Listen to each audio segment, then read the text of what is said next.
नमस्कार, आप देख रहे हैं आज तक। आपके साथ मैं हूं सईद अंसारी। इस बुलेटिन में सबसे पहले हम बात करेंगे दिल्ली में डेंगू के डंक की। अपना बच्चों का ख्याल रखिए, बहुत ज़्यादा डेंगू फैल रहा है दिल्ली में। डेंगू से एक और बच्चे की मौत हो गई है दिल्ली में। दिल्ली सरकार के स्वास्थ्य मंत्री सत्येंद्र जैन ने सभी निजी अस्पतालों, नर्सिंग होम को समन जारी किया है। ये समन अस्पतालों के डेंगू के मरीजों को भर्ती करने से मना किए जाने के बढ़ते मामलों को देखते हुए जारी किया गया है। लेकिन तमाम कोशिशों के बावजूद, दिल्ली सरकार की कोशिशों के बावजूद, दिल्ली के स्वास्थ्य मंत्री सत्येंद्र जैन लगातार अस्पतालों का निरीक्षण कर रहे हैं, लेकिन मरीजों को भर्ती करने से इनकार किया जा रहा है। अस्पताल मरीजों को ले नहीं रहे हैं। ये तक कहा था स्वास्थ्य मंत्री ने कि जरूरत पड़ी तो डॉक्टर्स के कमरों में भी बेड लगाए जाएंगे। लेकिन स्वास्थ्य मंत्री के तमाम आश्वासन और भरोसों के बाद भी दिल्ली के अस्पताल सुधरने का नाम नहीं ले रहे और वो डेंगू के मरीजों को लौटा रहे हैं, उनका इलाज करने से मना कर रहे हैं। प्राइवेट अस्पतालों, नर्सिंग होम को ये समन भेजे गए हैं और सबसे ज़्यादा शिकायतें प्राइवेट अस्पताल, नर्सिंग होम से ही आ रही हैं, क्योंकि वहाँ मरीजों की एक नहीं सुनी जा रही। मरीजों को लौटाया जा रहा है, उन्हें इनकार किया जा रहा है, इलाज से इनकार किया जा रहा है, बेड की कमी होने का हवाला देकर उन्हें भर्ती नहीं किया जा रहा है। और ये सब कुछ हो रहा है दिल्ली सरकार, दिल्ली के स्वास्थ्य मंत्री सत्येंद्र जैन की तमाम कोशिशों के बावजूद, क्योंकि सीधे सीधे यहाँ पर अस्पताल जिम्मेदार हैं। दिल्ली एनसीआर में डेंगू का कहर अपने चरम पर है। सरकारी निजी अस्पतालों में बेतहाशा भीड़ है, लेकिन वहाँ पर लोगों को भर्ती नहीं किया जा रहा है। ये दो मासूमों की तस्वीर हैं जो डेंगू का शिकार बने हैं। इन दोनों मासूमों ने डेंगू की वजह से दम तोड़ दिया है। श्रीनिवासपुरी में रहने वाले 6 साल के अमन की भी डेंगू से मौत हुई है और इससे पहले दिल्ली के ही 7 साल के अविनाश की डेंगू से मौत हुई थी। दोनों ही मामलों में ऐसा आरोप लगा है कि दिल्ली के अस्पतालों ने इन मरीजों को भर्ती करने से मना कर दिया था और इस वजह से इलाज में देरी हुई, जो जानलेवा साबित हुई। एक बच्चे के तो माता पिता ने, जो पहली तस्वीर आप देख रहे हैं अविनाश के माता पिता तो इतने व्यथित हो गए, इतना परेशान हो गए अपने 7 साल के मासूम बच्चे की मौत के बाद कि दोनों ने आत्महत्या कर ली। लेकिन अस्पताल सुधरने का नाम नहीं ले रहे हैं। अब एक और मासूम बच्चे अमन की मौत हुई है। 6 साल का ये मासूम प्यारा बच्चा है, इसकी मौत हो गई है, लेकिन इसे भी 2 अस्पतालों ने एडमिट करने से मना कर दिया था। दिल्ली में ये सब कुछ हो रहा है। जिस बच्चे अमन की डेंगू से मौत हुई है उसके परिवार वालों से भी हमने बात की है, वो भी हम आपको सुनवाएंगे। लेकिन इस वक्त सीधे कुमार कुणाल हमारे संवाददाता हमारे साथ जुड़ गए, उनके पास लिए चलते हैं। कुणाल, दिल्ली सरकार की तमाम कोशिशें, स्वास्थ्य मंत्रियों का समन, स्वास्थ्य मंत्री सत्येंद्र जैन की दिल्ली के तमाम अस्पतालों को हिदायत, उसके बाद भी कोई क्यों कार्रवाई नहीं कर रहा है? क्यों अस्पताल जो है कुणाल वो कोई कदम नहीं उठा रहे? मरीजों को मना क्यों कर रहे हैं एडमिट करने से? जी, हमारा संपर्क हमारे संवाददाता कुमार कुणाल से कट चुका है। हम उनसे दोबारा बातचीत करने की कोशिश करेंगे। लेकिन अमन एक बच्चा है जिसकी मौत हुई है, उसके परिवार वालों से बात की है हमारी संवाददाता प्रमिला दीक्षित ने। क्या किसी मामले की गंभीरता समझने के लिए किसी का मरना, किसी का बलि देना जरूरी है? दिल्ली में डेंगू किस तरह एक परिवार को लील गया ये भी हमने देखा और 6 से 7 साल के मासूम मर रहे हैं। हमारे साथ श्रीनिवासपुरी से एक परिवार है, मातम मना रहा है। उनका बच्चा हफ्ते भर में किस तरह चला गया समझ भी नहीं पा रहे। 5 दिन में एक अस्पताल से दूसरे अस्पताल। बच्चे की दादी है, कहाँ लेके भागे थे और कैसे पता चला था? पहले दिन भागी गोदरेज वाले ने मेरे को दिया खून की रिपोर्ट सीधी सफदरजंग। उन्होंने बोला सफदरजंग जाना, अम्मा कहीं मत जाना। सफदरजंग वाले का ये बच्चा है, उन्होंने कहा डॉक्टर ने ना के बराबर है, इसको काहे को लेके आए तुम? उन्होंने 4 गोली लिख के दे दी, कह रहे घर ले जाओ। घर लेके आ गए। उन्होंने 3 गोली दी थी गोदरेज वाले ने, उससे उसका बुखार उतर गया था। आप क्रमवार बताइए कौन कौन से अस्पताल थे, कितने में गए और वहाँ से जवाब क्या मिले? हम 4-5 हॉस्पिटलों में हमने बातचीत करी, लेकिन रिस्पांस हमारे को किसी भी, सबसे ज़्यादा लापरवाही वाला सफदरजंग हॉस्पिटल है, उसके बाद फिर जीवन हॉस्पिटल है।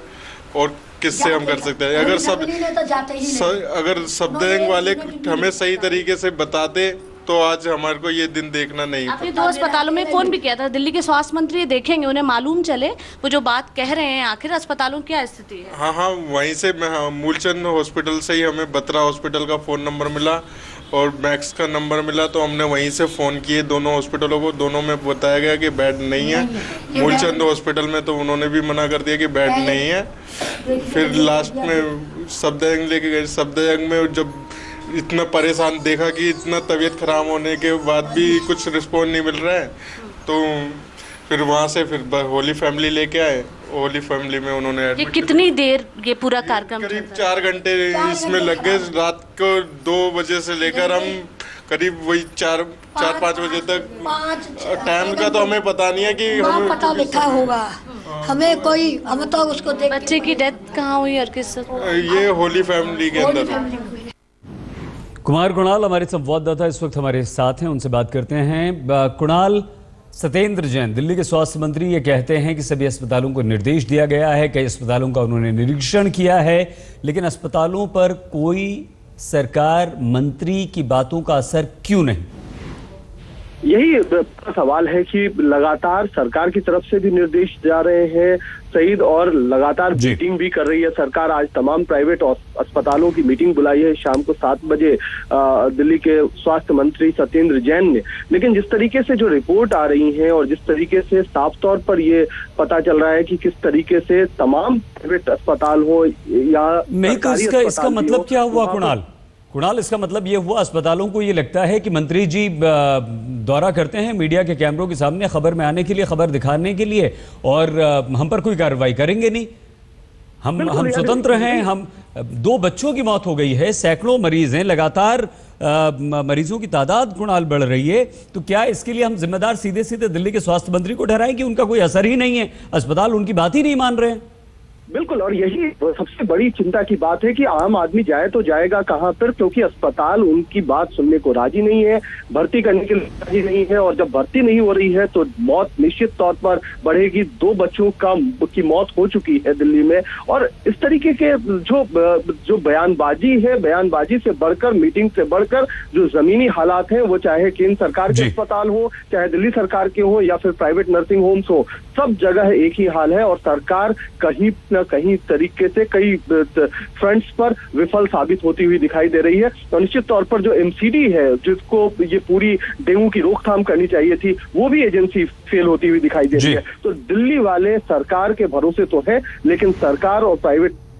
बहुत धन्यवाद कुमार कुणाल हमारे संवाददाता हमारे साथ थे। दिल्ली के स्वास्थ्य मंत्री सत्येंद्र जैन ने स्वास्थ्य विभाग के वरिष्ठ अधिकारियों के साथ बैठक भी की है, संकट को बेहद गंभीर भी बताया है, अस्पतालों को दिशा निर्देश भी जारी किए हैं, लेकिन कोई असर दिल्ली के सरकारी निजी अस्पतालों पर नहीं। वो मरीजों को इलाज और भर्ती करने के लिए मना कर रहे हैं। दिल्ली में डेंगू के बढ़ते मामलों पर एम्स के डायरेक्टर MC मिश्रा से बात की है हमारे संवाददाता पंकज जैन ने।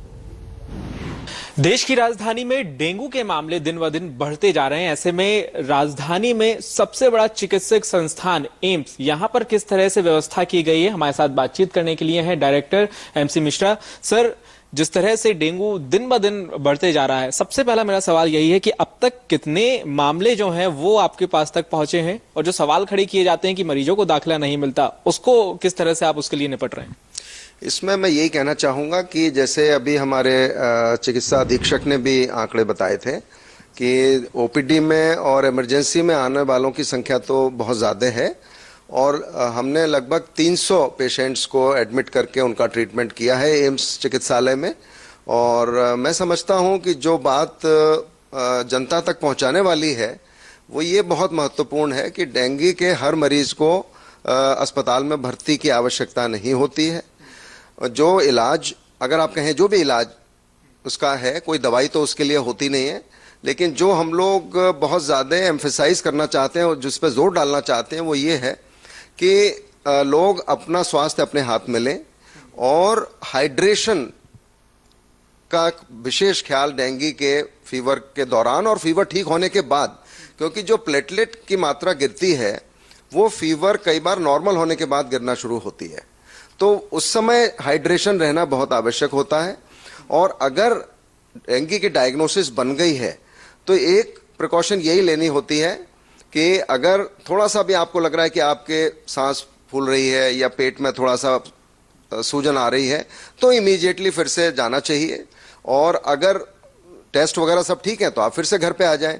तो मेरा मेरे अपने घर में जो हमारे यहाँ खाना बनाती हैं महिला, उनको हो गया था तो हमने कोई अस्पताल में उनको भर्ती नहीं किया। उनको बुखार चला 3-4 दिन बहुत तेज, वो ठीक हो गया। उसके बाद डेंगू का एक सीरोलॉजी कराई तो वो पॉजिटिव थी, तो उसके 1-2 दिन बाद हमने एक प्लेटलेट काउंट करा लिया था और वो ठीक आया। उसके बाद वो ठीक हो गई।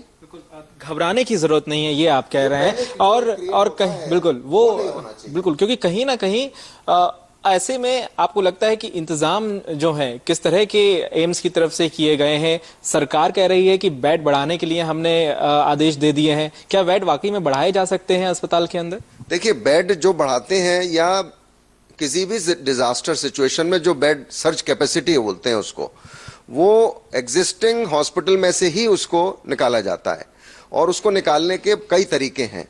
जो डिस्चार्जेबल पेशेंट्स हैं उनको जल्दी डिस्चार्ज कर दिया जाता है, जो कम सिक हैं उनको घर भेज दिया जाता है, जो इलेक्टिव इन्वेस्टिगेशन या ट्रीटमेंट के लिए एडमिट हैं उनको डिस्चार्ज करके हम सर्च कैपेसिटी अपनी बढ़ा लेते हैं।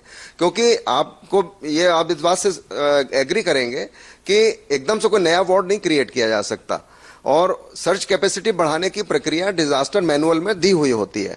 और उसको देखते हुए, चूंकि ये अपसर्ज है डेंगू का, प्रत्येक अस्पताल इसमें इस प्रकार से काम कर सकता है। क्योंकि दिल्ली सरकार भी ये कहती है, केंद्र सरकार भी कहती है, जैसे कि दिल्ली सरकार ने कहा 1000 बेड वो बढ़ाने जा रहे हैं सरकारी अस्पतालों में। क्या ये संभव है? इसी तरह से संभव है, बिल्कुल संभव है। सर्च कैपेसिटी बढ़ाना इसी तरह से संभव है जैसे हमने आपको बताया कि प्रत्येक क्लिनिकल यूनिट ईयर मार्क कर दे, चाहे वो सर्जरी की हो, चाहे वो कार्डियोलॉजी की हो, चाहे वो एंडोक्रिनोलॉजी की हो।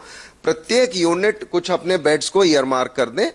जैसे मेरे पास मान लीजिए 50 बेड हैं, तो उसमें से 5 या 10 मैंने डेंगू कर दिए, तो सर्च कैपेसिटी बढ़ गई इमीडिएटली। सर, सवाल उठते हैं इलाज को लेकर। देश विदेश से लोग एम्स में इलाज करवाने के लिए आते हैं। एक आरटीआई से ये खुलासा हुआ है कि दिल्ली के 5 ऐसे सरकारी अस्पताल हैं, यहाँ पर 2015 में मौत का आंकड़ा सबसे ज्यादा रहा है, उसमें एम्स का भी नाम है। ऐसे में आपको लगता है कि जो स्ट्रक्चर है या फिर जो मरीजों को जिस तरह से दिया जाना चाहिए, स्वास्थ्य के लिए चिकित्सा दी जानी चाहिए, वो बेहतर करने की जरूरत है? नहीं, मैं समझता हूं इसमें भी आरटीआई एक आजकल एक माध्यम बन गया है किसी भी चीज को सेंसेशनलाइज करने का। वो भी गलत है, मैं समझता हूं, क्योंकि ये जो आंकड़े हैं मृत्यु दर के, ये उस परिप्रेक्ष्य में देखने चाहिए कि कितने मरीज भर्ती हुए, किस। केंद्रीय स्वास्थ्य मंत्री जेपी नड्डा ने भी स्थिति की समीक्षा की है। दिल्ली सरकार से उनके अस्पतालों, निजी अस्पतालों को निर्देश जारी करने को भी कहा है, और दिल्ली के स्वास्थ्य मंत्री सत्येंद्र जैन ने भी निर्देश जारी किए हैं, लेकिन अस्पतालों पर कोई भी असर नहीं। 1041 मरीज सिर्फ इस महीने, अभी तक आज की तारीख तक। देखते रहिए।